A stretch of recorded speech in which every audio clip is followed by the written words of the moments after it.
오직 주의 사랑이며 우리 찬양 드리며 우리 강의 시작합니다.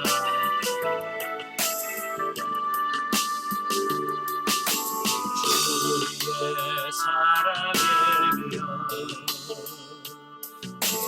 기뻐 노래합니다. 이 소망의 건너기 그 땅에서 주께 상드립니다. 주의 인재가 돼가자 기뻐 찬양합니다. 이 소명의 건너 그들은 향해서 주께 예배드립니다. 주께서는 신모를 나를 말하시네. 내 영혼들과 이륙하려 주께 상드립니다. 아멘. 기도하겠습니다. 은혜로우신 아버지 감사합니다. 오늘도 우리를 사랑하셔서 귀한 시간을 아껴주시고 훈련 과정 진리 단계 성령의 구원 사역 첫 시간 나눌 수 있도록 은혜 주셔서 감사합니다. 우리를 지금까지 성장시켜 주셔서 이 진리 단계까지 이르게 하시고 이 진리적인 삶이 실제가 되어 그치게 하셔서 감사합니다. 오늘 말씀을 배울 때 그 말씀을 통해서 진리적 삶이 뭔지 다시 한번 깨닫는 은혜로운 삶이 될 수 있도록 도와주옵소서. 시종을 주님께 맡겨오며 예수님의 이름으로 감사하며 기도합나이다. 아멘. 예, 이 시간은 우리 훈련 과정입니다. 훈련 과정 교재 86페이지 보시면 성령의 구원 사역에 있어서 3 진리 단계가 나오게 돼요. 자, 우리가 이제 영성을 형성하는 데서 크게 기둥이 4기둥이 있다고 그랬죠. 자, 4기둥이 있는데 첫 번째 기둥이 성령의 구원 사역이에요. 이제 성령의 구원 사역이라고 하는 것은 우리의 영혼 안에서 이루어지는 부분이죠. 우리의 영혼이 거듭나고 중생한 영이 자라고 성장해서 예수님을 닮아가는 그 부분이 성령의 구원 사역이다라고 이렇게 볼 수 있겠죠. 그 다음에 이제 성령의 은사사역이죠. 은사사역은 우리 육체가 범죄하고 타락함으로 인하여 하나님의 말씀대로 살 수 없어, 우리 육체가. 그래서 하나님께서는 우리 육체에다가 은사와 능력을 덧입혀 주셔서 하나님 말씀대로 살 수 없는 우리를 하나님 말씀 살 수 있게끔 만들어 주신다는 거예요. 네. 그게 성령의 은사사역인 거예요. 그 다음에 영성과 물질 관계란 우리가 이 세상에 살면서 물질 없이는 못 살잖아요. 그죠? 그래서 하나님께 주신 그 물질을 우리가 어떻게 활용하며 하나님의 뜻대로 물질을 활용할 것인가 라고 하는 부분이 영성력 물질 관계. 또 세상에서 혼자 살 수 없어요. 우리는 더불어 살아갈 수밖에 없어요. 그러다 보니까 자연적으로 문제가 발생할 수밖에 없죠. 대인관계. 그래서 이 대인관계 속에서 어떻게 문제를 풀어갈 것이냐, 이게 대인관계의 영성인 거예요. 자, 그래서 각 기둥마다 단계가 있다고 해서 4단계라고 해요. 예. 네, 나머지는 다음 시간에 하고요. 자, 이 성령의 구원 사역에 있어서 1단계는 우리가 정의를 이미 살펴봤습니다만은 아마 잊어버리셨을 거예요. 예, 그래서 한번 찾아보죠. 자, 65페이지. 훈련관의 65페이지에 오시면 성령의 구원 사역의 1단계를 우리가 보통 자연 상태라고 그래요. 그 자연 상태를 뭘 자연 상태라고 말하냐면 우리 안에 영이 있는데 이 영이 있는데 보통 이 사람들이 영의 존재를 인식하지 못하고 살아가더라 그 말이에요. 네, 그래서 이 자연 상태는 내 안에 있는 영의 존재를 인식하고 발견하는 단계를 우리가 자연 상태 또는 영혼의 자기 발견 단계라고 말한다 그 말이에요. 네, 그래서 우리 인간도 마찬가지로 내가 누구인지를 알아야 그 다음부터 뭐예요? 그 다음에 제대로 살아갈 수 있는 삶이 나오거든요. 그래서 내 안에 진짜 영이 있구나 라고는 인식이 돼야 돼. 그래서 이 영의 존재를 인식하지 못하고 발견하지 못하신 분이 있다면 그걸 놓고 기도하셔야 돼. 하나님, 정말 내 안에 영이 있다면 영의 존재를 인식할 수 있도록 내가 발견할 수 있도록 해주세요 라고 기도했을 때 본질적 분리를 경험하든 인격 분리를 경험하든 그 과정을 통해서 아, 정말 내 안에 영이 있구나, 영이 진짜 나네 라고 하는 사실이 인식되어져야 돼. 그래야 영 중심의 삶이 이루어지거든요. 자, 그래서 좀 더 성장을 해가면 이제 두 번째 단계로 발전하게 되잖아요. 자, 두 번째 단계는 영의 윤리 단계라고 그랬어요. 81페이지. 자, 82페이지 보시면 그 윤리 단계 정의. 자, 윤리 단계의 정의란 일반적인 세상의 윤리를 말하는 것이 아니라 기독교 윤리를 말한다. 그러므로 윤리 단계라고 하는 것은 하나님의 생명적인 역사로 말미암아 우리 영혼의 인격이 자연 상태에서 윤리적으로 발전하는 단계를 말한다. 그래서 윤리 단계에 들어가게 되면 이제 성령의 감동으로 기록된 성경 말씀을 영혼의 지성과 이성을 통하여 윤리적 차원에서 지켜 행하게 되는 것을 말한다. 이제 조금 발견된 영이 성장을 해서 성장한 영이 스스로가 하나님의 말씀을 깨달아서 윤리적으로 사라져지는 단계를 우리가 보통 윤리 단계다라고 말한다 그 말이에요. 그래서 윤리 단계는 우리 사람으로 말하면 중고등부 시절을 말합니다. 중고등부 시절을 말하고 이제 그 단계를 넘어가면 이제 오늘 86페이지에 오시면 이제 진리 단계로 들어가게 돼요. 자, 진리 단계 정의부터 한번 보죠. 뭘 진리 단계라고 말하는가? 자, 거기 보면 정의. 성령의 구원 사역에서 진리 단계는 영혼이 중심이 되어 하나님의 말씀이 지켜지는 초기 단계로서 하나님의 말씀과 성령님의 역사하심으로 우리 안에 신령한 집이 점차적으로 지어지고 그리스도인의 영성적 신분으로 살아들이기 시작하는 단계다. 이게 진리 단계에서 정의를 말합니다. 이래 진리 단계에 들어가야 이래 영혼이 중심이 되어서 하나님의 말씀을 지켜가는 그 초기 단계가 됩니다. 윤리 단계 때만 해도 그 영의 지성과 이성을 통해서 깨달아진 말씀을 윤리적 차원에서 지킨단 말이에요. 윤리적 차원에서 지켜. 그러나 이 진리 단계에 들어가게 되면 이래 윤리적 차원이 아니라 이래 하나님의 말씀 진리적으로 이제 살아들여지기 시작하는 초기 단계다라고 말씀드릴 수가 있는 거예요. 그래서 이 진리 단계에 들어가게 되면 제일 먼저 가장 중요한 게 뭐냐면 신령한 집으로 지어져 가는 것이 제일 중요하다. 자, 여러분 우리가 아까 자연 상태라고 그랬잖아요.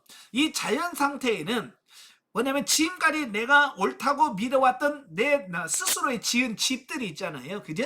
이 자라고 하는데 이 자를 무너뜨리는 단계를 자연 상태라고 그래요.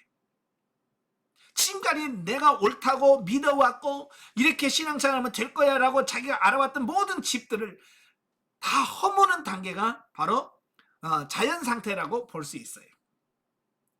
그러니까 자연 상태에서 갈등이 많지요.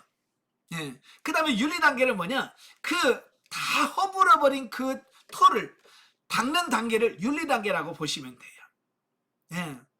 그래서 윤리 단계 때는 그 허물어진 걸 다 치우고 이제 털을 완전히 닦아 놓으면 이제 진리 단계 들어가면 그 닦아 놓은 터 위에다가 이제 벽돌 한 장 한씩 쌓아가면서 집을 건물을 올리는 단계가 진리 단계다라고 이렇게 보시면 돼요. 아시겠죠? 그래서 이 진리 단계에 들어가게 되면 신령한 집을 짓는 점차적으로 지어져 간다라고 볼 수 있습니다. 자, 그리고 그리스도인의 영성적 신분으로 살아들이기 시작하는 단계라 그래요. 이 진리 단계에 들어가야 이제 하나님께서 주어진 그 신분에 맞게끔 이제 조금씩 사라져 가기 시작하는 단계다라고 보시면 돼요. 우리 사람으로 말하면 이래 이 진리 단계는 만 18세가 되면 이래 성인으로 인정을 해주잖아요. 성인으로 인정해주면 이제 성인으로서 이제 삶을 시작하는 그 시점이 바로 진리 단계다라고 보시면 돼요. 그래서 우리 사람으로 말하면 이제 고등학교를 졸업하고 대학교를 들어가면서 이제 청년으로서 살아가는 어떤 그런 단계를 진리 단계다라고 표현한다라고 보시면 되겠어요.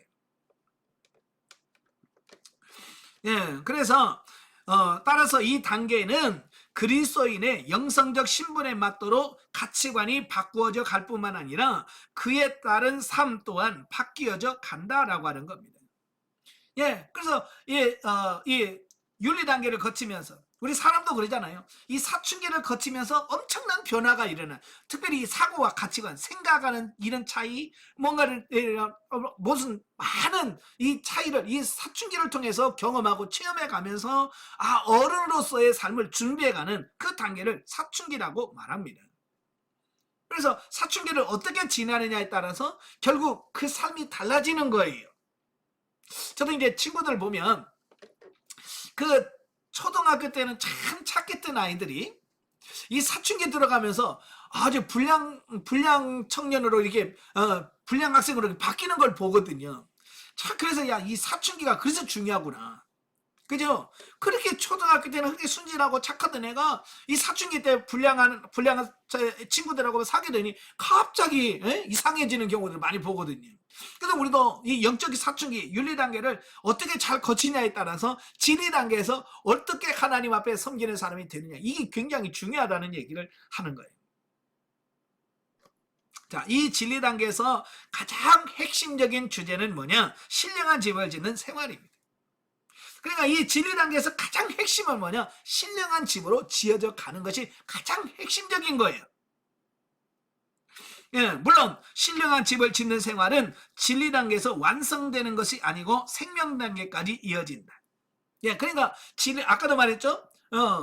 자연 상태는 모든 단계를 허무는 단계라고 한다면, 윤리 단계는 털을 닫고, 이 진리 단계는 이제 지어져 가는 단계라고 그랬어요. 그러면 이 신령한 집은 진리 단계에서 완성이 되느냐? 아니에요. 진리 단계에서는 지어져 가다가 언제 완성이 되냐면 생명 단계에 들어가면 완성이 되어져요. 그래서 여러분이 상담을 받다 보면 이래 생명 단계에 왔습니다. 생명의 가난 4-7입니다. 이제부터 내주내지 하셨고요. 신령한 집이 건축이 됐고요. 이제 그럼 진리 단계부터 지어 가다가 결국은 생명 단계에 들어갔을 때 완성이 되어진다라고 보시면 돼요.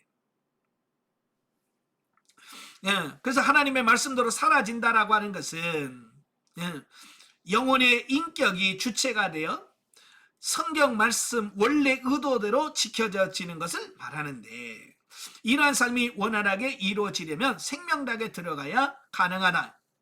자, 임무과정 때부터 제가 설명을 드렸어요. 우리가 신령한 집을 짓는다라고 하는 말이 과연 무슨 말인가?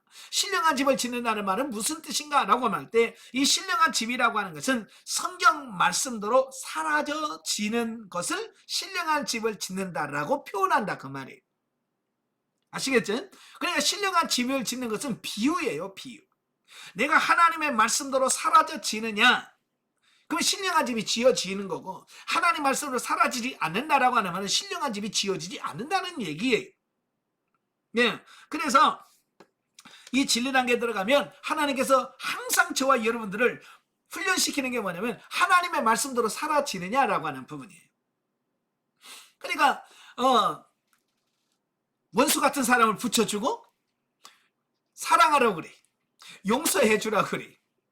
그러면 우리는 그런 삶을 살아보지 않았기 때문에 그런 부분에 힘들어요. 그래서 막 고민하고 갈등하면서 막 하다 보면 어느 단계 가게 되면 이제 원수를 사랑할 수 있게 되고 용서할 수 있게 되어지는 그 단계까지 우리를 끌어가시는 이런 부분들을 보게 됩니다. 물론 진리 단계에서 완전하게 바뀌지 않고요. 이제 생명 단계에 들어가야 그 부분이 실제로 이루어진다는 것이죠. 자, 진리 단계에서는 성도가 하나님의 은혜를 입어 거룩한 진리의 말씀대로 행하시는 하나님을 인식하게 되고 성령님의 지도와 인도를 받아 진리를 행하고자 힘쓰고 애쓸 때 점차적으로 진리적인 삶을 살 수 있게 되어지는 것이다 라는 겁니다. 그러니까 진리 단계에 왔다고 해서 그냥 모든 게 진리 그냥 가만히 있는데 진리가 척척척척 되어지는 것은 절대로 아니에요. 내가 진리적으로 살아보려고 애쓰고 힘쓰고 애쓸 때 그런 과정들을 통해서 이루어진다라고 하는 거예요. 그러니까 공짜는 없어요. 예, 정말 영적인 부분에는 공짜가 없더라고요. 그냥 가만히 있는데 저절로 되는 건 하나도 없습니다. 그래서 마태복음 11장 12절에서 예수님이 그러잖아요. 세례 요한의 때부터 천국은 침노를 당한다. 그래서 천국은 누가 차지하느냐? 침노하는 자가 빼앗는다. 이 침노라고 하는 말은 씨름한다는 얘기거든요. 싸운다는 얘기예요. 열심을 다하고 최선을 다하는 자가 천국을 빼앗고 누리게 된다라고 하는 말씀이에요. 그러니까 가만히 있으면 되지 않고 그 삶을 위해서 열심히 기도하고 열심히 노력하고 힘쓰고 그것을 이뤄보려고 애쓰는 사람만이 그 단계에 들어갈 수 있다라고 말씀해주고 있는 거예요. 예. 그래서 사실 진리 단계에 들어가면 힘들어요. 왜냐하면 지금까지 그렇게 살아본 적이 없기 때문에 그래요. 지리적으로는 살아본 적이 없어요. 그냥 내 마음대로 내 생각대로 살아왔던 삶이 너무 익숙해져 있기 때문에 하나님의 말씀대로 산다? 힘들어요.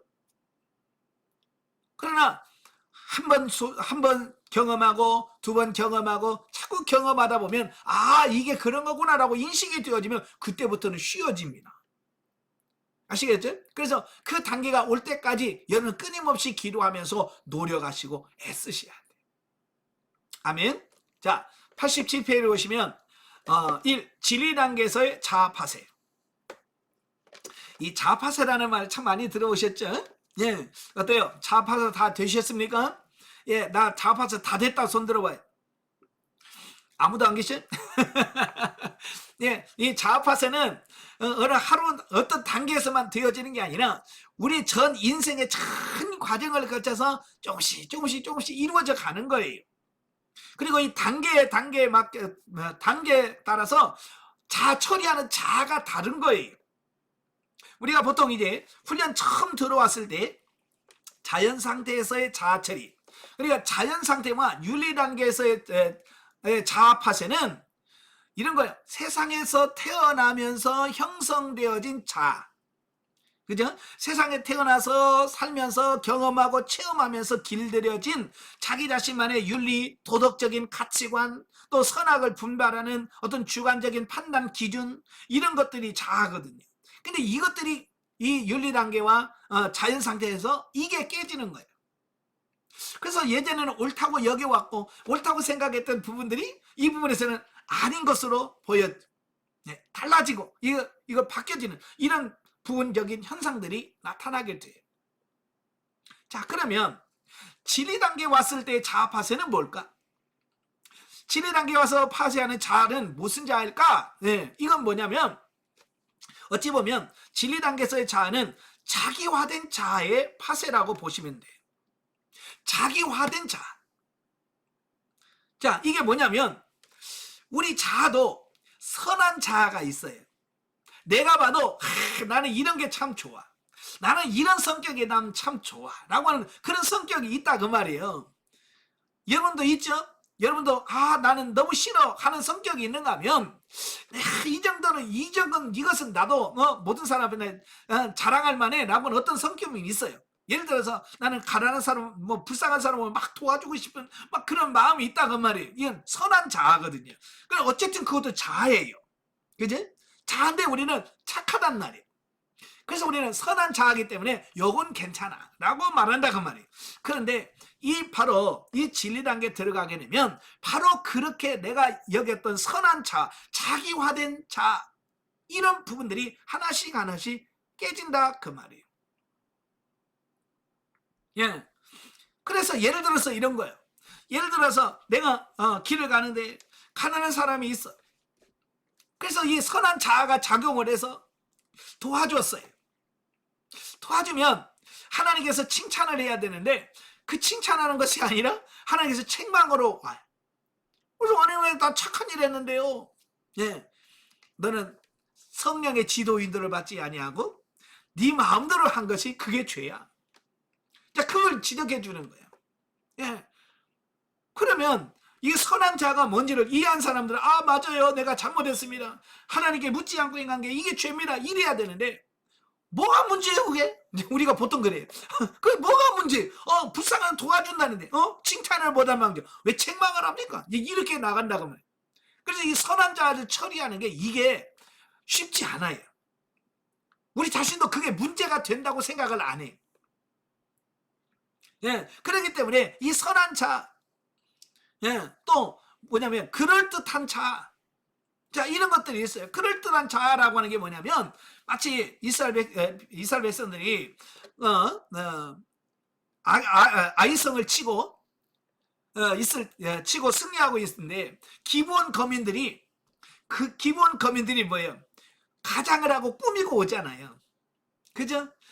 멀리서 온 것처럼 다 떨어진 옷에, 다 떨어진 신발에, 곰팡이 난 바싹 마른 빵에 뭐 이런 거 들고 와서 우리는 멀리서 왔습니다. 우리하고 언약을 맺으시라 그러는 거예요. 그럴 때 여호수아가 속았잖아요. 그죠? 하나님께 묻지 아니하고 그래 그러면 조약을 맺지만 멀리서 왔다는데 뭐. 그러니까 그들의 형색, 그들의 외모만 보면 진짜 멀리서 온 사람이잖아요. 그래서 그들은 언약을 맺었어. 근데 3일 후에 발각이 됐죠. 바로 하나님께서 진멸하라고 한 그 기본적 성격을 3일 후에 발견됩니다. 그러나 어때요? 이미 하나님의 이름으로 맹세를 했기 때문에 그들을 칠 수가 없는 거예요. 마찬가지로 우리 안에 그렇게 기본 거민처럼 아주 가장을 해서 아주 그럴듯하게 꾸며놓은 자들이 이 안에 얼마나 많은지 몰라요. 그래서 여러분도 그러잖아요. 교회 가면 얼마나 여러분 가장 많이 해놨습니까? 그래서 교회 가면 상냥하게 안녕하세요, 안녕하세요, 할렐루야, 얼마나 열심히 해. 이게 뭐냐? 이게 가장한 꾸며놓은 자아거든요. 이게 좋은 거예요, 나쁜 거예요? 외모로 보면 이게 아무 문제가 안 돼. 사람도 저 권사님 부드러워, 너무 좋아 이런단 말이에요. 그러니까 그걸 자기도 그게 문제라고 여기질 않는다 그 말이에요. 그러나 하나님은 어딜 보시냐? 중심을 보신다 그 말이에요. 중심을 보시기 때문에 세상에서는 문제가 안 돼. 그러나 진리적으로 하나님 앞에 서면 하나님 뭐라고 하겠어요? 가증한 것. 가증한 것. 그렇게 하나님 그렇게 볼 수밖에 없어요. 왜? 하나님 중심을 보시는 분이기 때문에. 그래서 그렇게 겉으로만 꾸며서는 안 되고 진짜 이 안에서부터 사랑이 흘러나와서 그렇게 할 수 있는 단계까지 우리가 가야 된다 그 말이에요. 아시겠죠? 그래서 그런 자아도 하나님께서 깨트리시는 거예요. 근데 이런 자아는 그냥 좋은 말로 해서는 안 깨져요. 그래서 이 선한 자아, 그럴듯한 자아는 뭘로 깨지냐? 망신을 통해서 깨진다 그 말이에요. 하나님께서 망신을 당하게 하시는 거예요. 그러니까 나는 지금까지 잘 꾸며오고 잘 이렇게 가장 뭐라고 할까 이런 다 포장을 했는데 거기에 드러난다 그 말이에요. 쉽게 말하면 이런 거예요. 예를 들어서 교회 가서 안녕하세요, 안녕하세요 인사하고 있는데 옆에서 하하, 권사님은 너무 가식적이야. 정면으로 확 찔러버려. 그 사람들 앞에서 개망신을 당해. 망신을 당해야 그때부터 하나님 아버지 그래. 그래서 이 단계는 이 속에 있는 것을 완전히 망신을 시켜. 망신해요. 그래서 이 안에 있는 것들을 다 끄집어내서 처리하기를 원하시는 이 부분을 하나님께서 훈련하시는 거예요. 저도 이 진리 단계 들어가서 하나님이 저를 망신을 시키는데 진짜 앞에 개자가 붙어. 그냥 보통 망신이 아니. 그걸 통해서 나를 깨트리는 거예요. 사실 저는 하나님 이제 신학교를 들어갈 때 제일 큰 고민이 뭐였냐면 사람들 앞에 서면 말을 못하는 게 내 단점이었어요. 이 사람 앞에만 서면 그냥 다리가 후들후들 떨리고 그래서 말을 못해요. 아니 목사가 되려면 사람들 앞에서 말을 할 줄 알아야 되는데 사람들 앞에만 서면 그대 앞에만 서면 왜 이렇게 나간 작아지는지 말을 못해요. 말을. 그러니까 제일 먼저 고민되는 게 이게 사람들 앞에 말도 못하는 게 어떻게 신앙을 해서 목사가 되나? 그게 제일 고민이었어요. 그런 고민하는데 하나님께서 뭐라고 말씀하냐면 내가 해줄게. 내가 너를 만들어 줄게 라고 하셨어요. 그래서 나는 그냥 가만히 있는데 그냥 제 입에 막 뭘 말하는 능력이 붙어가지고 말이 막 절절절절 나올 줄 알았어요. 근데 하나님께서 그렇게 하지 않으시고요. 설교할 수 있는 기회를 저한테 많이 주시는 거예요. 훈련하는 거예요. 그냥 말을 저절로 막 술술 나오는 걸 준 게 아니라 여전히 말 못하는 나를 설교할 수 있는 기회를 주셔서 설교를 하게 하시는 거예요. 그래서 제가 신학교를 다니면서 알바를 했어요. 예, 알바를 뭘 했냐면 책 만드는 곳에 가서 일을 했어요. 일을 해서 그 돈을 받아서 학비도 내고 내 생활비도 쓰고 이제 그랬거든요. 근데 그 회사가 무슨 회사냐면 책 만드는 회사인데 그 여의도 순복음교회 남자 권사님이 사장님이셨어요. 남자인데 권사님이고 사장님이셔. 그래서 이 권사님은 매일 아침마다 그 하루 일을 시작하기 전에 예배를 드리고 시작하는. 그러니까 저한테는 좋죠.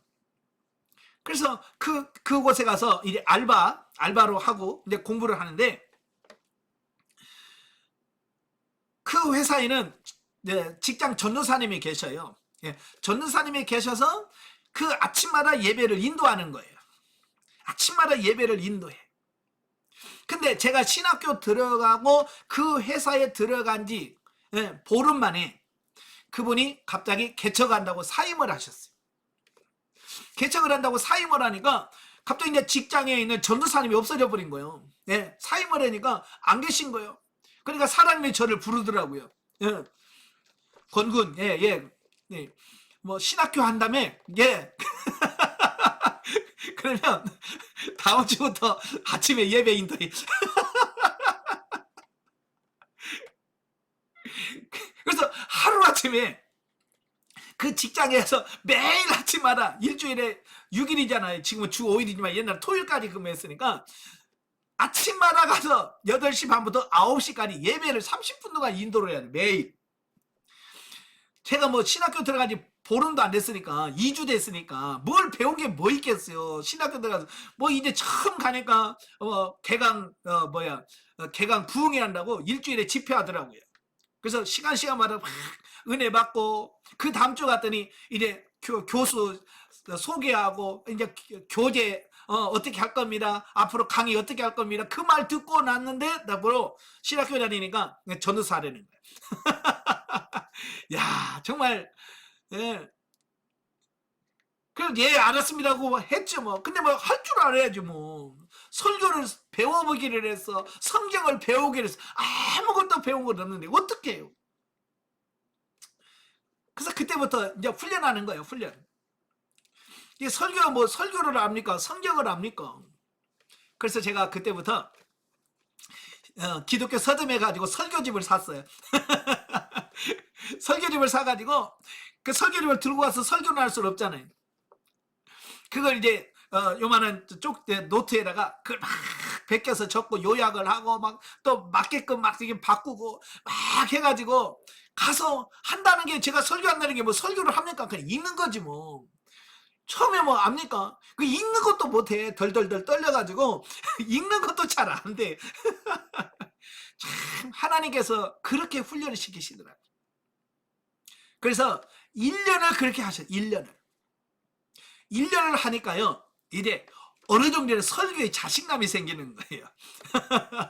이제 신학교 다니면서 성경도 좀 배우고, 이제 설교가 뭔지 조금 더 배우고, 이제 그러고 또 매일같이 하다 보니까 이게 실력이 좀 늘더라고요. 그래서 1년 하고 나니까 이제 자신감이 붙어. 그다음부터는 나는 설교 잘해. 얘들은 설교 못한다고 그러니 나는 이제 나가 설교 잘해. 이걸로 바뀐 거야. 내가 좀 교만해진 거예요. 그래서 계속해서 그 다음부터는 제가 어디를 가든지 설교 못한다는 소리를 못 들었어요.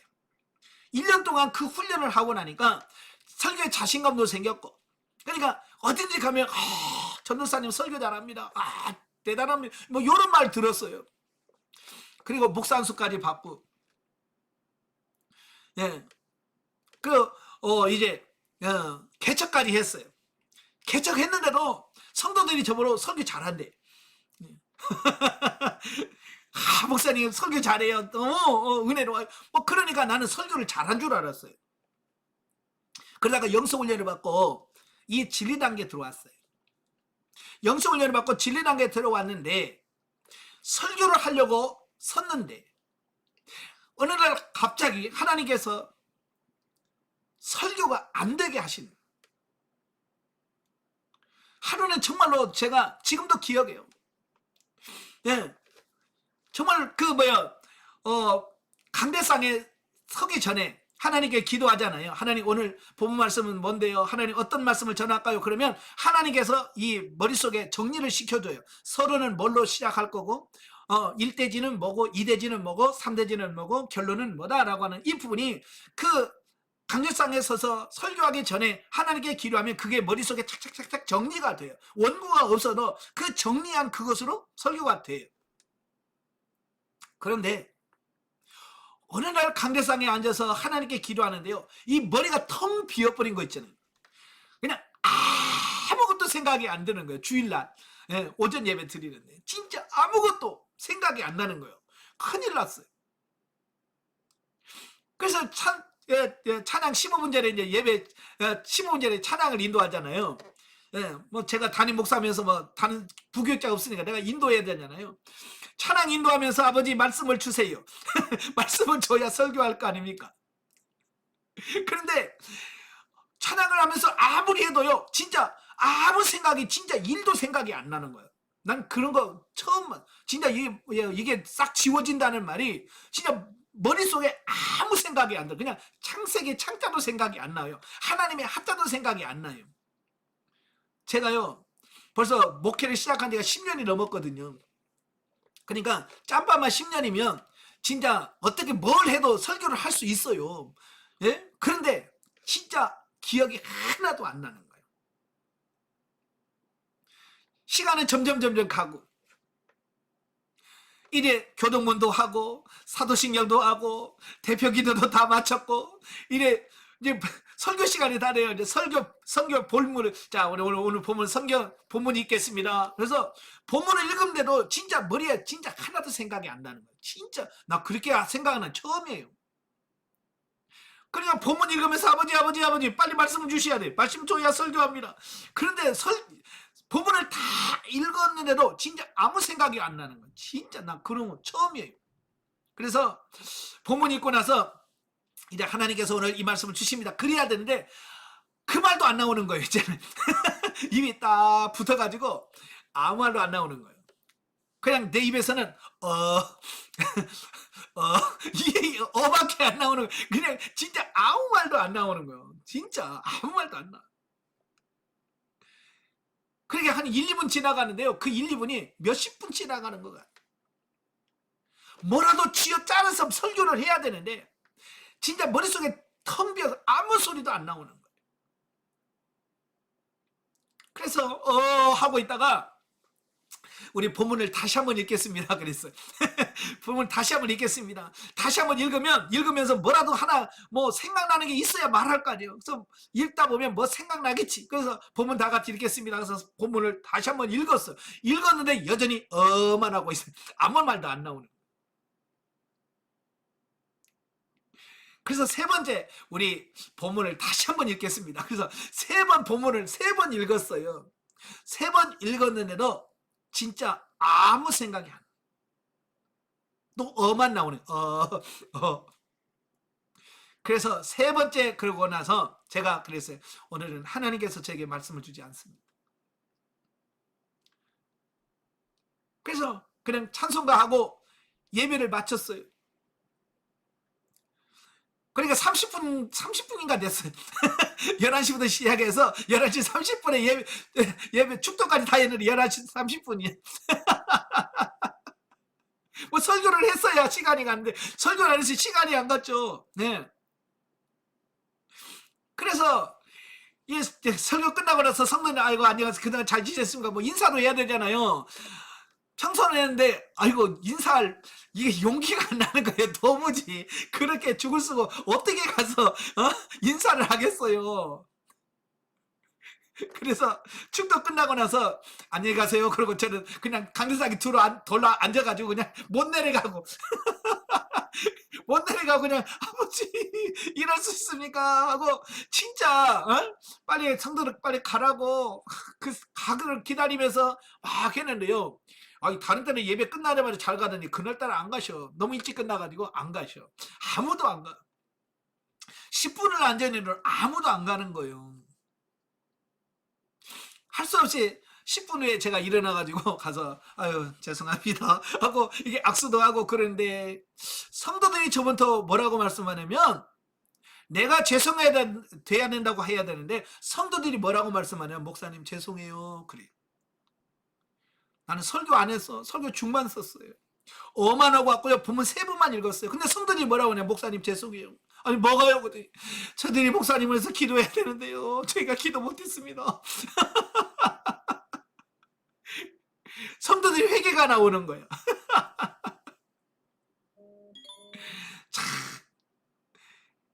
그걸 통해서 이제 성도들 보내고 앉아서 "하나님, 제가 왜 그렇게 저한테 그렇게 하셨습니까?" 그러니까 성령께서 저에게 조명해 주시는 게 뭐냐면, "설교는 네가 하는 게 아니란다. 너는 지금까지 설교 네가 하는 거라고 생각했지만 네가 하는 게 아니야. 너는 하나님의 말씀을 받아서 전하는 그 일만 하는 것이 너지. 네가 설교하는 게 아니야. 천적으로 성령님만 의지하고 성령께서 주셔야만 한다는 걸 기억해라." 라고 말씀하시는 거예요. 그러면서 저는 그동안 그전까지만 해도 "내가 설교 잘해. 나는 어디 가서 설교 못하고 그러지는 않아." 라고 했는데, 그게 완전히 그 망신을 통해서 완전히 깨진 거예요. 그다음부터는 뭐야? 하나님이 전하고 하신 말씀만 전하게 해주세요. 내가 전하는 게 아니라 하나님이 하시고 하나님을 사용해서라고 하는 거예요. 저는 그런 망신을 통해서 그럴듯한 자, 선한 자, 나 설교 잘해, 나 어디 가서 꿀리지 않으라고 하는 어떤 그런 자만심, 그런 자존심이 그 과정을 통해서 완전히 깨져버린 거예요. 만약에 그때 그 경험이 없었다면 지금도 아마 여러분한테 제가 큰 소리 칠 거예요. 나만큼 설교 잘하는 사람 나오라고 그래. 그러면서 지금도 살아갈 거고 앞으로도 살아갈 거예요. 근데 그런 과정을 거치면서 이제는 그 어떤 뭘 해도 "내가 설교 잘해서 은혜 그런 말 못해요. 가끔 오면 "목사님 은혜로 왔습니다. 설교 너무너무 좋았어요." 예, 하나님께서 하신 거죠. 왜? 저는 그게 하나님이 하셨다는 걸 아니까. 그걸 어떻게 제가 스스로 알고 어떻게 고치겠습니까? 그렇죠? 그래서 하나님께서는 그런 망신이라고 하는 과정을 거쳐서 여러분의 자아를, 선한 자아, 그럴듯한 자아를 완전히 깨버리시는 거예요. 여러분 부끄러워하지 마세요. 그런 부분을 통해서 여러분이 깨져야 돼요. 아시겠죠? 예. 그래서 우리의 육체는, 예, 진리를 깨달아 행할 수 있는 능력이 없다. 그렇죠? 우리 육체는 정말 하나님의 말씀을 받아서 그렇게 살 수 있는 능력이 없어요. 그래서 우리는 죄성으로 인하여 하나님의 형상을 잃어버렸고 본질적으로 왜곡되어 있기 때문에 모든 행함은 하나님 앞에 옳다 인정함을 받을 수 없다. 예, 그래서 사도 바울은 이걸 알고 깨달았기 때문에 그런 로마서 8장 7절에 뭐라고 말씀하냐면 육신은 하나님과 왼수가 된다 그랬어요. 우리는 그럴듯한 선한 자, 이거 뭐 나는 착하고 선하다고 생각하는데 육은요, 아무리 선하고 아무리 착해도 하나님 앞에 악이에요. 죄예요. 네. 그래서 하나님과 원수가 된다고 그랬어요. 뿐만 아니라 하나님을 기쁘시게 할 수 없다라고 얘기하고 있습니다. 그러니까 선한 자, 이 자로 하는 것은 그 어떤 것을 해도 하나님을 기쁘시게 할 수 없다는 것이에요. 아시겠죠? 그래서 우리가 이 선한 자를 깨져야 되는 거예요.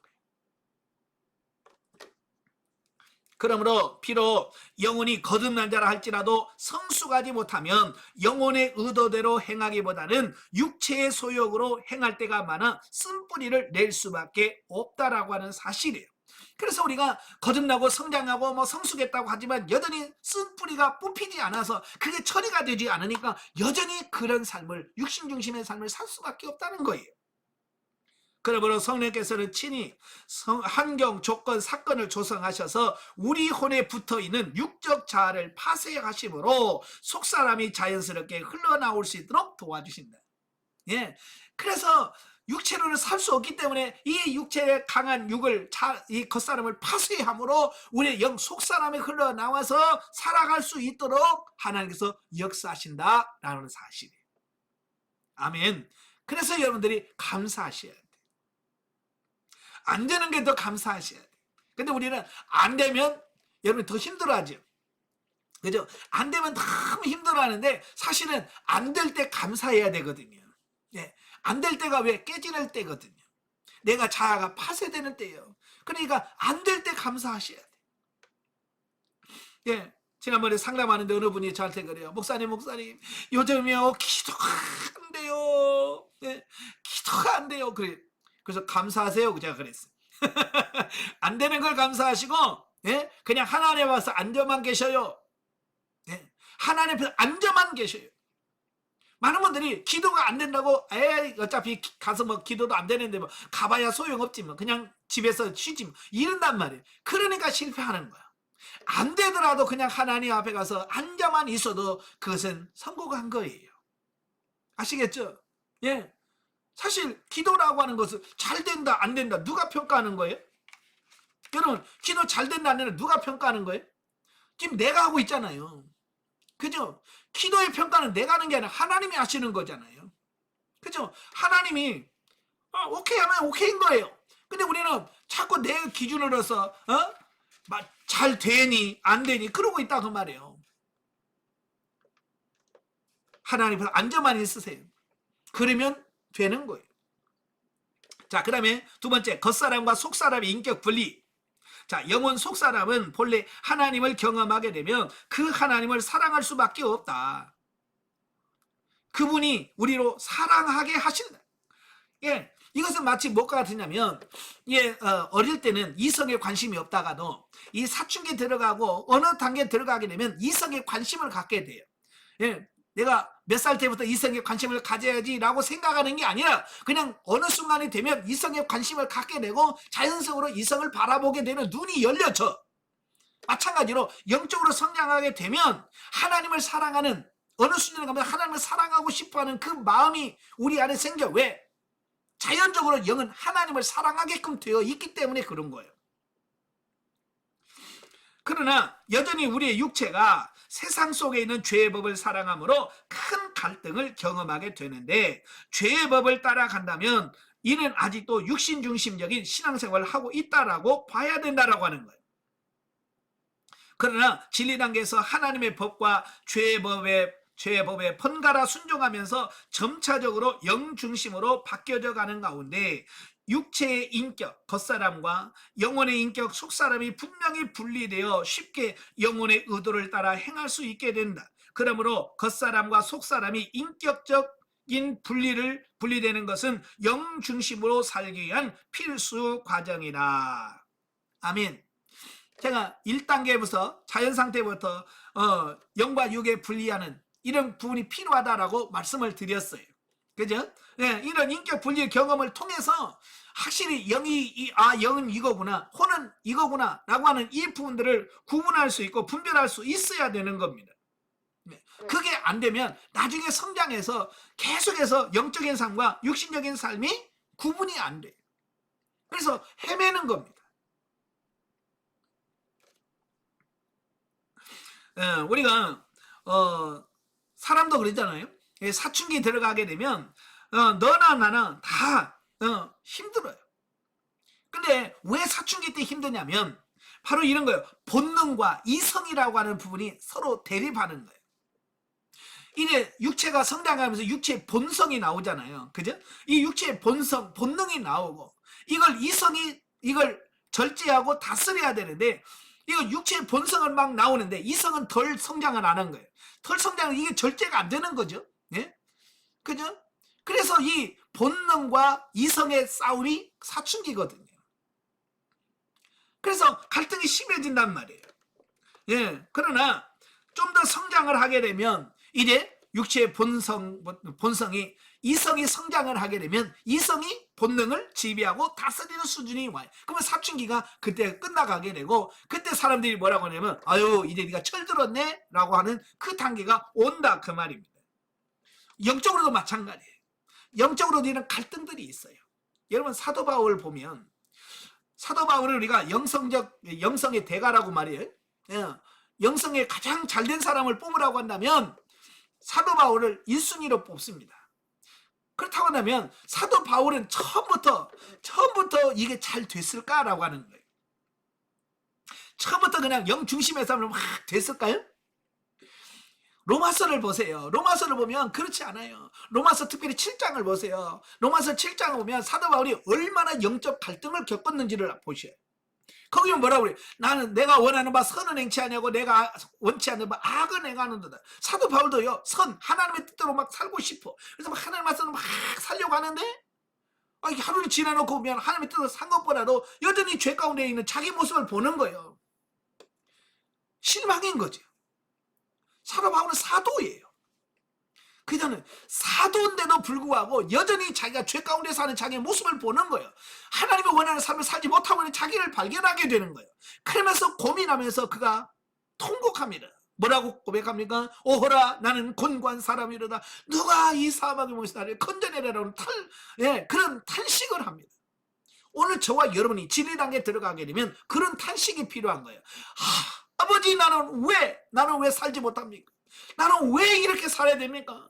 탄식하면서 하나님 앞에 외칠 때에 하나님께서 그 진리를 깨닫게 하시고 원리를 깨닫게 돼요. 사도 바울이 그런 영적인 갈등과 고민하면서 깨달은 게 뭐냐면 내 안에 또 다른 내가 있구나. 그래서 육신적으로 살아가는 육적인 자아와 하나님의 법을 즐거워하는 또 다른 속사람이 있다는 사실을 발견하게 돼요. 그러니까 이건 하나가 아니라 내 안에 겉사람과 속사람이 있구나. 그런 영적인 갈등을 통해서 영과 육을 구분하는 능력을 받은 거예요. 네. 우리도 이런 갈등을 해봐야 돼요.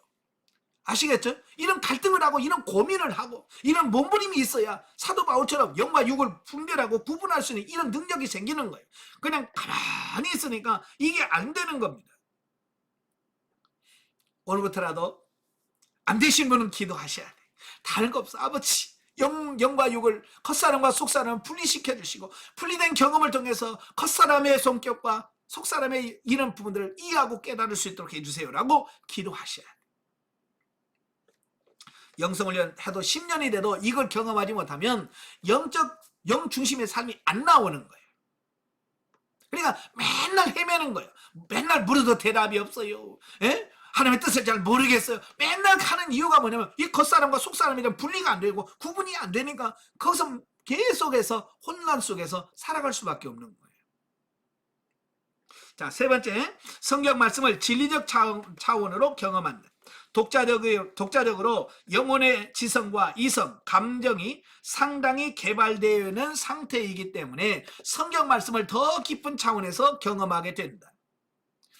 여러분 진리 단계 들어가게 되면 진리 단계 딱 들어가면서 지식의 말씀의 은사가 임하고 지혜의 말씀의 은사가 임하게 돼요. 그래서 이 말씀의 은사가 임하면 영의 지각을 통해서 성경을 바라보기 때문에 깨달아진 수준이나 깊이가 달라지는 것을 경험하게 돼요.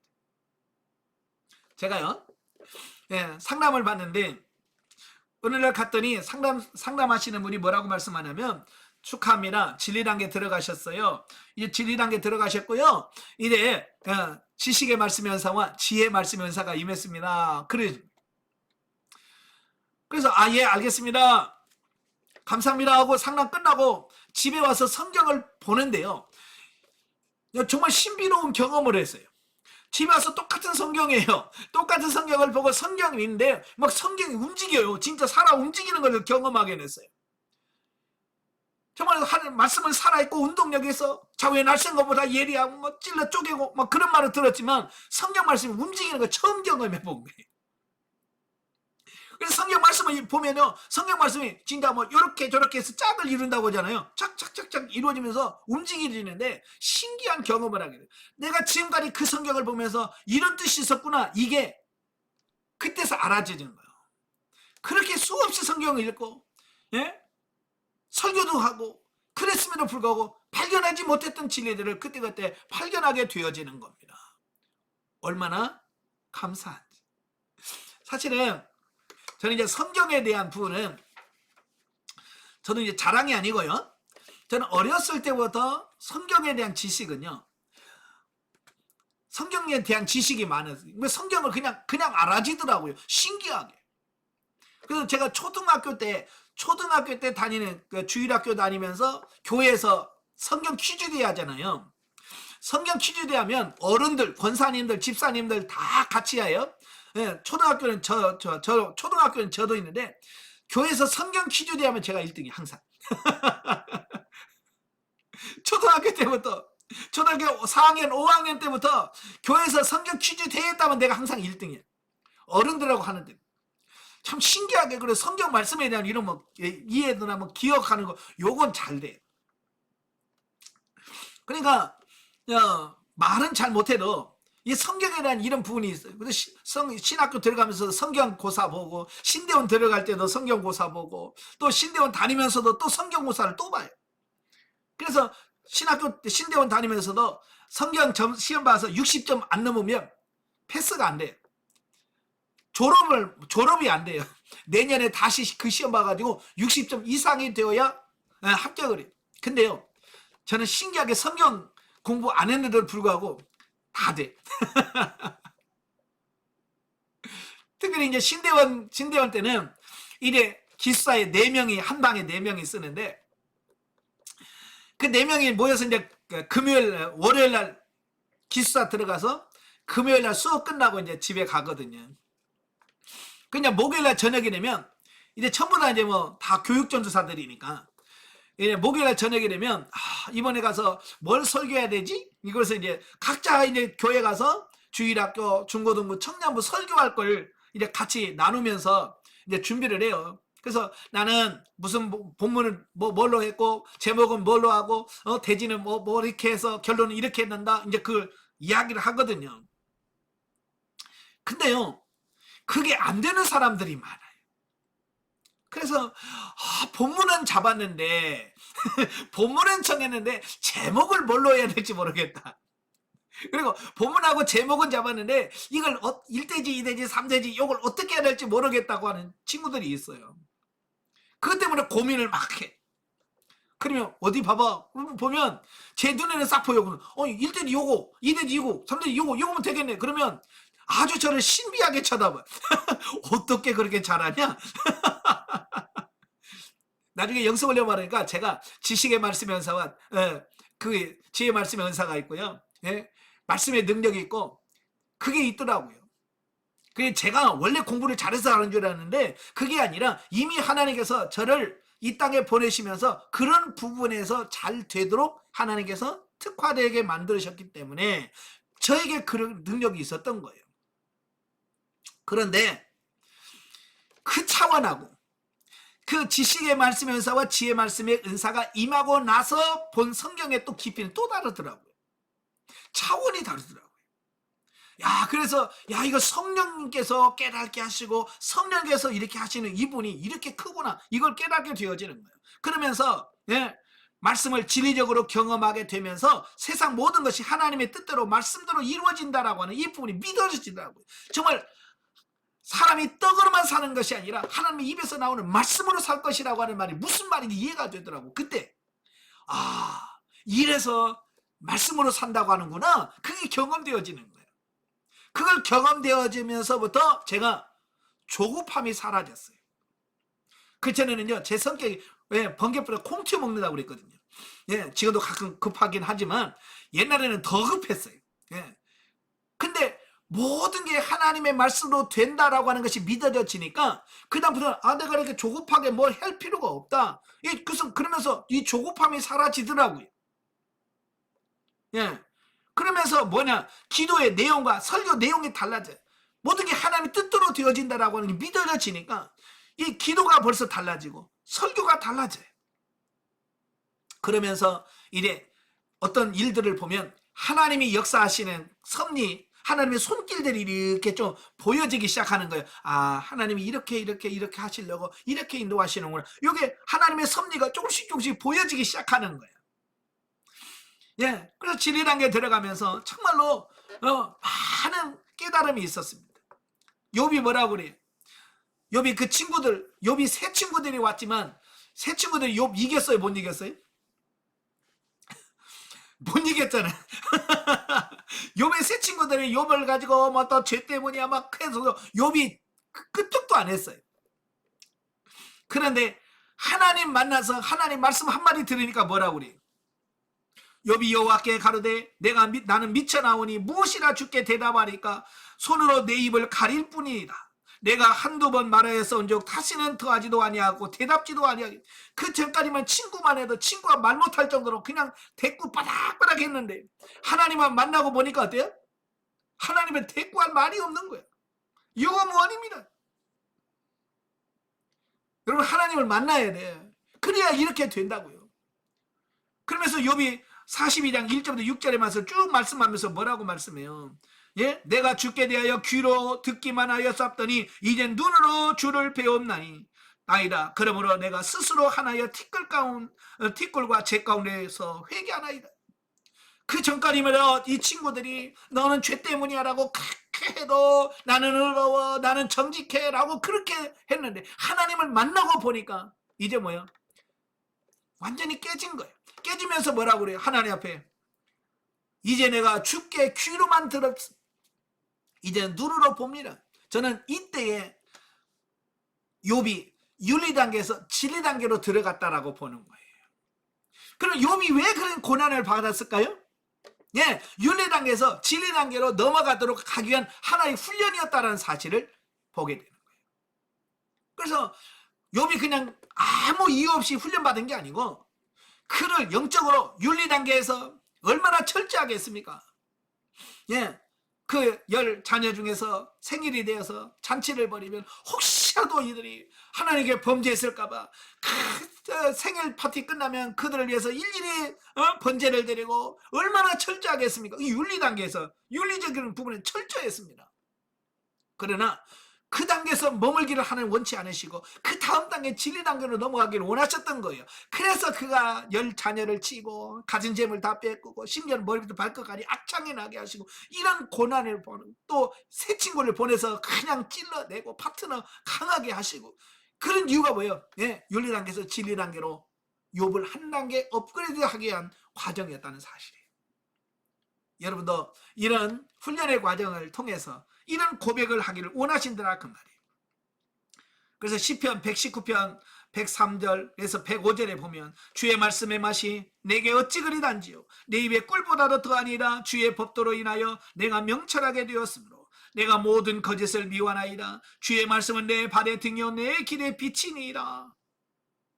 제가 진리란 게 늘 고백했던 말씀이 이 말씀이거든요. 주의 여호와의 말씀은 내 발의 등이요 내 길의 빛입니다. 하나님께서 내 길을 비춰줘야 되고 내 길을 인도하시지 않으면 나는 한 발짝도 갈 수가 없습니다. 이 고백을 하게. 여러분도 이런 고백을 하고요. 늘 하나님 이끌지 않으면 나는 아무것도 못합니다 라고 하는 고백을 하고 여러분의 삶이 진리로 바꿔지길 바래요.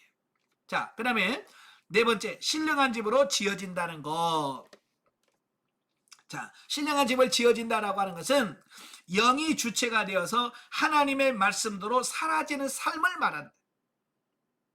그러니까 신령한 집 그러면 자꾸는 건물을 생각하는데 건물이 아니에요. 비유라고 그랬어요. 신령한 집을 짓는다라고 하는 말은 건물을 짓는 게 아니고 하나님의 말씀대로 사라지는 삶을 얘기하는 거예요. 쉽게 말하면 기록된 하나님의 말씀의 의도대로, 그러니까 내가 원하는 바가 아니라 성경에서 원하는 바대로 사라져가는 단계를 진리 단계, 신령한 집을 짓는 단계라고 말한다는 말이에요. 그래서 신령한 집으로 지어진다는 것은 그리스도인에게 요구되는 본질적인 사랑이다. 예. 그래서 그리스도인으로서 정상적인 신앙 양육을 받은 사람들은 비록 영적으로 미숙한 단계에 있다 할지라도 신령한 집을 짓는 것에 대해서는 기본적으로 이해하고 있다. 그러니까 신령한 집을 이해를 못해도 아이고 말씀대로 살아야 되는데 나는 이렇게 말씀대로 안 살아지나요? 이 고백은요 영성훈련 안 받은 사람도 해요. 그죠? 여러분 영성훈련 받기 전에 나는 하나님 말씀대로 살아야지 고민 안 해본 신분 있어요. 다 그 말씀 고백했잖아요. 예, 고민하고 근데 그냥 고민만 할 뿐이죠. 안 사라져요. 다만 문제가 되는 것은 성경 말씀이 각자의 삶 속에서 실제가 되어지지 않는다는 거예요. 그러니까 머릿속에서만 뱅뱅뱅 돌지 그 아는 말씀이 내 삶 속에서 실제가 되어지고 그렇게 사라져지는 그 삶이 안 나온다 그 말이에요. 그래서 대부분은 말씀대로 사는 걸 포기하고 삽니다. 예, 저도 초등학교 때 포기한 말씀이 항상 기뻐하라. 쉬지 말고 기도하라. 범사에 감사하라. 제가 초등학교 때 이 말씀을 포기했어요. 아, 어떻게 세상에 살아 이건? 예? 어떻게 항상 기뻐해? 화날 때도 있고 성질 날 때도 있고. 예? 어떻게 항상 기도해? 밥 먹어야 되고 잠도 자야 되고. 범사에 어떻게 감사해? 짜증도 날 수 있지. 제가 그래서 아이가 이거 못 살아. 그래 초등학교 때 포기한 말씀이 바로 데살로니가서 5장 16, 18절 말씀이에요. 근데 그 포기하라고 주신 말씀일까요? 이게 실제가 되라고 주신 말씀이잖아요. 그러니까 제가 진리단계 딱 들어오니까 하나님께서 그 말씀을 주시면서 이게 실제가 되게 해라라고 말씀하시죠. 이건 포기하는 말이 아니라 이건 네가 그렇게 사라져야 되고 이렇게 돼야 된다는 거예요. 근데 고민이더라고요. 어떻게 항상 기뻐할 수 있어요? 짜증낼 수도 있고 신경낼 수도 있는 건데 어떻게? 그때 하나님께서 조명해 주신 게 있어요. 어느 날 제가 몸이 아프니까 저는 몸에 육체 질병으로 참 많은 깨달음을 주죠. 몸이 너무 아프니까 인상을 팍팍 쓰고 하나님 앞에 하고 하나님 앞에 불평을 하고 하나님 너무 아파요. 그러고 있는데 주님께서 그 데살로니가서 5장 16절 18절 말씀을 주시면서 항상 기뻐하라 쉬지 말고 기도하라 범사에 감사하라 그러시는 거예요. 그래서 제가 아이고 이렇게 아픈데 무슨 감사 무슨 기뻐합니까? 그때 성령께서 저한테 뭐라고 말씀하냐면 야 너에게 아픔 그런 질병을 준 게 누구냐 그러시는 거예요. 내가 지금 아파서 막 머리가 깨지고 막 아파 죽겠는데 성령께서 뭐라고 질문한다고요? 너가 지금 그런 아픔의 고통을 주시니가 누구냐라고 질문해. 여러분 누가 주었어요? 여러분 질병 누가 줍니까? 고통을 누가 줍니까? 제가 그래서 사탄이 주지요. 제가 그랬어요. 사탄이 줍니다. 그랬더니 성령께서 너 출애굽기 4장을 봐라. 그래서 하고 성경을 찾아서 출애굽기 4장 11절인가요? 그걸 찾아서 딱 보는 순간 충격을 받았습니다. 왜냐면 저는 그 전까지만 해도 이 마귀가 사단이 육신에 질병을 준다라고만 생각했거든요. 그래서 질병을 막 인상 뻑뻑 쓰면서 사탄아 물러가라 이 더러운 귀신아 맨날 그러면서 내가 살았거든요. 그런데 출애굽기 4장 11절을 봐라 그러셔서 그 성경을 딱 보는 순간 뭐라고 되어 있냐면 여호와께서 그에게 이르시되 누가 사람의 이름을 지었느냐 누가 말 못하는 자나 못 듣는 자나 눈 밝은 자나 맹인이 되게 하였느냐 나 여호와가 아니냐 그러시는 거예요. 나는 그 전까지는요 이 모든 질병을 마귀가 준다고 생각했어요. 사단이 준다고 생각하니까 감사하기는커녕 막 신경질 내면서 이 더러운 귀신아 그래서 막 싸우니라고 영적 싸우는데 뭐 행복하게 했습니까? 인상 벅벅 써가면서 이 더러운 귀신아 나가라 맨날 그러면 싸우고 있다 그 말이에요. 그러니 이서 항상 기뻐가 나오겠어요? 감사가 나오겠습니까? 근데 이 말씀을 주시는 거예요. 나 여호와가 아니냐? 그 말씀도 하나님이 주신다고요? 제가 이거 지금 내가 이거 머리 아프고 막 깨지는 게 이게 하나님께서 주신다고요? 그러면 감사해야죠. 제가 그래서 사탄이 준다고 했을 때는 내가 미워하고 그랬는데 하나님이 주신다고 하면 내가 기뻐해야죠. 감사해야죠. 라고 사고를 딱 바꾸는 순간에 이 아픔이 싹 사라지면서 이 모든 것은 하나님께서 주셨다. 아멘. 여러분도 마찬가지예요. 여러분의 질병 누가 줘요? 하나님이 주셔요. 물론 욥기에서도 그렇죠. 하나님이 직접 주는 건 아니에요. 사단에게 권한을 주시는 거죠. 너 다른 거 다 해도 너 그 생명은 건들지 마. 하나님께서 딱 정해놓으셔요. 그러면 사단은 하나님께 정해놓으신 그 울타 테두리 안에서 역사하는 거예요. 그 다음에 뭐라 그래? 그 생명만 더 건들지 말고 해봐. 그러니까 생명은 어떻게 하지 못하고 머리도 발끝까지 악창을 나게 하고 그런 모든 부분을 사단이 한 거예요. 그것도 하나님의 허락하심 속에서 되는 거예요. 그러니까 여러분이 몸이 아프다 하나님이 허락하지 않으면 안 아파요. 아멘. 하나님이 허락하지 않으면 여러분이 그런 고난 없어요. 결국은 하나님이 주셨다는 거예요. 그러니까 그걸 이해하고 나니까 모든 고난이 감사구나. 예? 왜? 하나님이 주신 거니까. 이 사고가 그렇게 바뀌는 게 중요한 거예요. 모든 거 하나님께서 주신 거예요. 그래서 감사하셔야 돼. 예. 자, 그 이유는 무엇인가? 하나님의 말씀대로 순종하지 않기 때문이다. 왜 많은 사람들이 실제가 안 된다고 하네? 왜 순종하지 않아서 그래? 말씀대로 순종하다 보면 되게 하시는데, 그러나 천만에 나는 열심을 다해서 하나님 말씀에 순종했는데 그럼에도 불구하고 다른 사람들과 같이 들리는 것도 없고 보이는 것도 없이 곤고하기만 하더라 라고 반박할 사람이 있을지 모르겠다. 혹시 여러분 그런 분 계십니까? 예. 그러한 사람들에게 성경은 육신에 있는 자들은 하나님을 기쁘시게 할 수 없는 일이라고 말씀하고 있다는 거예요. 그러니까 내가 뭘 해도 육신에 머물러서 육신으로 하면 안 된다라고 말씀하고 있는 거예요. 그러니까 똑같이 외적으로 보면 똑같이 열심을 내는 것 같고 똑같이 봉사하고 기도하는 것 같은데 그 속을 보면 영 중심의 것이 있고 육신 중심의 것이 있다라고 하는 말이에요. 그러니까 여러분 교회 가서도 보면 육신적인 사람은 얼마나 열심입니까? 예? 새벽기도 가서 제일 큰 소리 내서 기도하는 사람이 영적인 사람일까요? 육적인 사람일까요? 예? 여러분 언제 큰 소리로 기도해 봤습니까? 옛날 영성훈련 받기 전에 더 큰 소리로 기도하지 않았습니까? 그지? 눈물을 쥐야 하면서 얼마나 그랬어요. 육신 중심이면서 어떻게 하면 그렇게 해야 내 문제가 해결될까?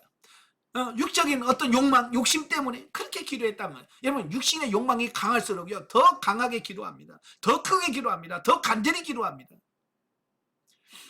육신 중심에는 아무리 눈물 콧물 짜고 해도 육신 중심은 하나님 기뻐하지 않으셔요. 영 중심은 그냥 소리 내지 않아도 눈물 흘리지 않아도 하나님께서 그 기도를 기뻐하셔요. 아멘. 이건 중요한 겁니다. 그래서 여러분이 내가 영 중심이냐 육신 중심이냐 이걸 잘 파악을 하셔야 돼요. 그래서 살리는 것은 영이니 육은 무익하니라. 내가 너에게 이른 말이 영이요 생명이라 예수님께서 말씀하셨어요. 한편 그리스도인이 영적으로 성장함에 따라 맛보는 이와 같은 영적 지식들은 결국 개개인 스스로가 부단히 순종하고 힘쓰고 애써 달려감으로 경험하지 않으면 이해할 수 없다. 그러니까 이런 것들을 경험해보면 고개가 끄덕끄덕 그래 강해들으면 왜? 내가 경험해봤기 때문에. 그래 경험하지 않은 사람들은 눈만 말똥말똥 뜨고 깜빡깜빡하고 그게 진짜요 그러고 있는 거예요. 경험해보셔야 돼. 물론 영적인 지식들은 성령님께서 가르쳐 주심으로 상담을 하게 되고 그로 통해서 나타나는 보편성 있고 신뢰할 수 있는 만한 결과가 나오는 것은 사실이다. 그러나 중요한 것은 제시되고 도식화된 영적 자료들이나 보편성을 띈 결과가 아니라 본인의 직접적인 체험이다. 직접적으로 내가 경험하고 체험해 봐야 그렇구나라고 그 인식이 되어지는 거예요. 아무리 상다리가 휘어져 진수장천을 차렸다 할지라도 내가 직접 먹어보지 않으면 그 음식의 맛에 대하여 이야기할 수가 없다는 거예요. 그죠? 맛을 봐야 그 맛이 어떤 맛인지 이해하게 되고 이게 설명할 수 있는 거잖아요. 제가 옛날 전도사 때 어느 집에 신방을 갔어요. 신방을 갔는데 연세 드시는 권사님이 탁 차려놨는데 그분이 뭐라고 말하면 눈만 풍년입니다 그러는 거예요. 눈만 풍년이라서 이거 무슨 말씀이야 했더니 자기는 이가 안 좋아가지고 아무리 진수성찬이 아무리 차려서 못 먹는다는 거야. 지금은 임플란트에서 다 드시는데 옛날에는 그런 게 없으니까 치아가 안 좋으니까 눈에 봐면 그냥 진수성찬이 차려낸 애로 불구하고 눈만 풍성하지 먹을 게 없다는 거예요. 그걸 눈만 풍년이다 그러더라고. 여러분도 눈만 풍년이 갖고 안 돼요. 실제로 여러분 드셔보셔야 돼. 맛을 봐야 맛을 알 거 아니에요. 경험해 보시고 체험해 보시길 바래요. 그러므로 우리가 영 중심으로 가치관을 바꾸고 지속적인 영적으로 성장하고 순종하여 열심히 달려가면 과거에 지식적으로만 이해되던 신령한 집 짓는 생활이 나의 삶 가운데 영적 실제로 나타나기 시작하고 성숙하여 장성하여 하나님께서 언약하신 바 신령한 집이 지어지며 삼일째 하나님께서 내주내리하심으로 그리스도인의 영성적 신분에 맞게 당당한 삶을 살아가게 된다라고 하는 겁니다. 그래서 여러분들이 최선을 다해서 여러분 열심히 말씀을 순종하면서 실제가 되도록 노력을 많이 하셔야 돼요. 자, 5. 5가지 신분을 가지고 사는 삶. 자, 성경에서 말하는 그리스도인의 신분을 우리는 하나님의 자녀요, 또 왕이요, 제사장이요, 또 예수님의 신부요, 거룩한 성전이라고 말합니다. 자, 여기서 하나님의 비유를 들어보면 마치 여인이 한 남자의 아내로서, 아이들의 어머니로서, 또 시부모님에게 대해서는 며느리로서의 복합적인 삶을 훌륭하게 살아가는 것처럼, 여기서 신부는 왕만 있는 게 아니고 왕이면서 신부고, 신부면서 성전이고, 성전이면서 제사장이고, 이 신분이 같이 연결되어 있다 그 말입니다. 여러분도 그러잖아요. 여러분 가정에서 그냥 누구의 아내로만 있는 게 아니잖아요. 그죠? 누구의 아내로만 존재하는 게 아니라, 물론 부부간에서는 아내죠. 남편이 될 수 있지요. 그러나 위에 부모님한테는 며느리가 될 수도 있고, 사위가 될 수도 있는 거고, 또 형제들 간에 형수가 될 수도 있고, 제수씨가 될 수 있고, 자식을 낳으면 엄마가 될 수 있고요. 이 신분이라는 나 하나지만 신분은 여러 가지일 수 있단 말이에요. 그 여러 가지 신분에 다 맞게끔 골고루 누리고 살아갈 때에 우리가 평강을 누릴 수 있고 기쁨을, 안식을 누릴 수 있다 그 말이에요.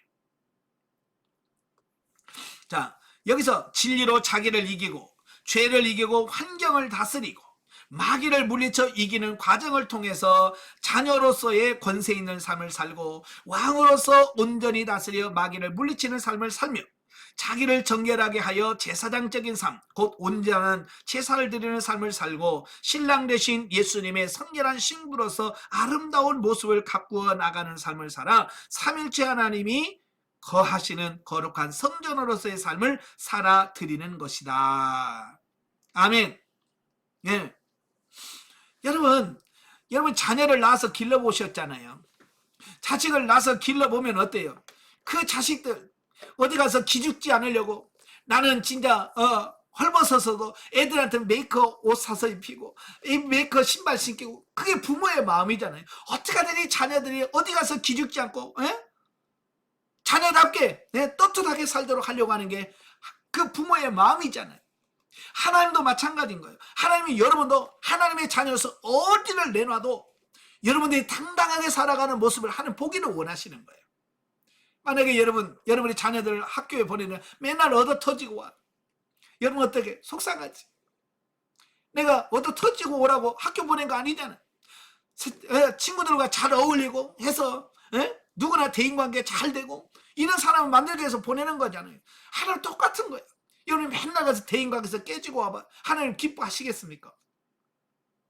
당당하게 원수까지 사랑하면서 극복하면서 가는 이 모습이 하나님 기뻐하시겠죠. 부모는 자녀들이 어디 가서 칭찬받고요, 인정받는 거 그렇게 좋아요. 기뻐해요. 벌써 몇 년 됐네요. 제가 안양에서 목회했을 때 저희 아들이 의왕시에 있는 교회 교육전도사로 있었어요. 교육전도사로 있을 때 어느 날 전화가 왔어요. 아들한테.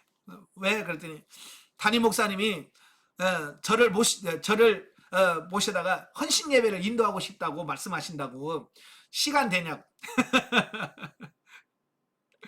그러니까 이제 교육 전도사 아버지가 목사라고 하니까 그 교회 목사님이 궁금도 하고, 그래서 저를 불러서 이제 저녁에 선교회 헌신 예배를 드리는데 저를 이제 강사로 모시고 싶은데 시간이 되냐고 연락이 왔더라고요, 우리 아들한테. 그럼 가야지. 그래서 그날짜에 가서 좀 일찍 가서 목사님이랑 같이 저녁 식사하고. 근데 그 목사님이 저 아들을 칭찬을 많이 하는 거예요. 아들 칭찬을 잘하는 거예요. 예? 뭐 찬양도 잘하고 기도도 잘하고 막 그런 칭찬을 해주는데요. 제 기분이 얼마나 좋은지. 예. 자식을 칭찬해 주는데 그렇게 마음이 평안할 수 좋을 수가 없더라고요. 예. 또 저녁 끝나고 가서 이제 교회 가는데 뭐 저를 보니 권능준 사님 아버님 되세요? 그러죠. 처음 보는데. 그래서 어떻게 알아요? 닮았어요? 닮았어요. 그러면서 너무 막 성도들이 좋아하는 거예요. 예? 그러면서 막 제 아들 칭찬을 막 그렇게 잘하는 거예요. 예. 그래서요, 저는 거기 가서 헌신 예배 가면서 얼마나 마음이 얼마나 행복하고 좋았는지. 왜? 사람들이 그렇게 칭찬을 하고 잘한다고 하니까. 마찬가지예요. 여러분이 세상에 가서 칭찬받고 잘한다고 인정받아봐요. 누가 기분 좋겠습니까? 예, 아버지 되신 하나님이 기분 좋은 거예요. 하나님이 지금 여러분을 이 훈련을 통해서 살게 하신 이유가 뭘까요? 바로 그런 거예요. 어디 가서도 인정받고 칭찬받고 사랑받고 그런 사람으로 만드시는 하는 훈련인 거예요. 아시겠지? 그러니까 여러분들이 정말 하나님 말씀으로 잘 살아야 칭찬받지요. 엉망으로 살아봐요. 누가 여러분 칭찬하겠습니까? 그래서 이 신분에 맞게 산다라고 하는 부분은 굉장히 중요한 부분이에요. 자, 6번째, 진리 단계에서 힘써야 할 부분. 자, 일반적으로 사람에게는 양심이 있다. 양심 없는 사람 없지요? 예. 다 화인 맞은 양심이라도 양심은 다 있습니다. 그 양심에 이제 사람마다 좀씩 차이가 있겠습니다만은 어쨌든 양심이 있어요. 그래서 생각과 몸으로 죄를 지으면 그 양심이 자기를 고발합니다. 사람은 그러한 과정을 통해서 자신이 죄를 지었다는 사실을 알게 됩니다. 그렇죠? 양심을 통해서 내가 잘못하고 있구나 이걸 알게 돼요. 이건 양심은 그 영의 기능이라고 그랬어요. 예, 그 사람의 영의 기능에서 양심의 기능이 있어서 어떤 잘못을 하거나 죄를 지으면 여기서 양심이 고발을 하게 돼요. 그래서 심장이 가슴이 쿵쿵쿵쿵 거리면서 그게 아니라고 이 양심이 우리에게 알려주잖아요. 그래서 그 양심에 따라서만 행해도 우리는 하나님의 말씀대로 죄 안 짓고 살아갈 수 있습니다. 근데 많은 사람들이 이 양심을 무시해요.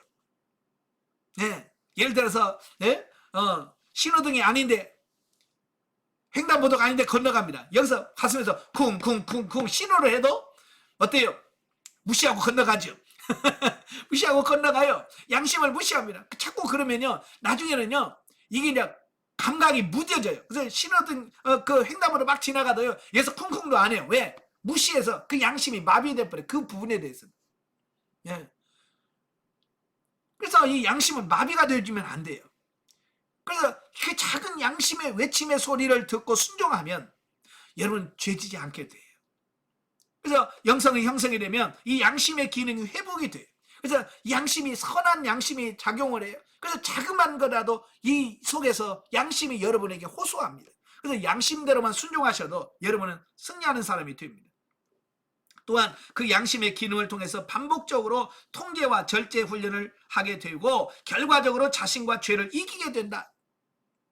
물론 여기에 반복적인 회개가 필요하다. 그림으로써 예수 그리스도의 공로를 힘입어 사단을 물리치게 되고 모든 환경마저도 다스릴 수 있는 사람으로 바뀌는 것이다. 이처럼 신령한 집을 짓는 과정은 진리 단계에 들어가면서 시작되는데 이 진리 단계에서 특별히 힘써야 될 부분은 하나님의 말씀대로 지켜 살기를 열렬히 사모하는 데 있다.